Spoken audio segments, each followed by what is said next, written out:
د بلخ ولایت په نهر شاهي ولسوالۍ کې 2070 جریبه غصب شوې امارتي ځمکه بیرته راګرځول شوې ده. د یاد ولایت د اراضۍ امیر چې د دغه امریت له فني مسؤلینو سره یو ځای د نهر شاهي ولسوالۍ د شهرک افغانیه کلي ته سفر کړی او ټینګار یې وکړ چې اسلامي امارت د غصب شوو ځمکو بیرته راګرځولو په برخه کې کلک هوډ لري. تقریبا 2070 جریبه ځمکه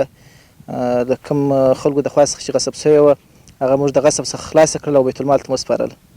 ورته مهال د نهر شاهي ولسوالۍ د اراضۍ مدیر وایي چې دغه ادارې د ځمکو له غصب څخه د مخنیوي او د غصب شوو ځمکو بیرته راګرځولو کمیسیون سره په همکارۍ تر اوسه پورې نږدې 18,000 جریبه کرنیزه ځمکه بیرته راګرځولې ده چې د تیرې ادارې پر مهال غصب شوې وه. کلش مدت 20 روز میشه ما سرازی کار کرده بودیم در ولسوالی نهر شاهی. دیگه که ما انجینر صاحبای گادستر بودن و امیر رقم ولس هم که ما همکار بودن در این کار که ما زمینای شخصیشان از زمینای دولتی جدا کردیم.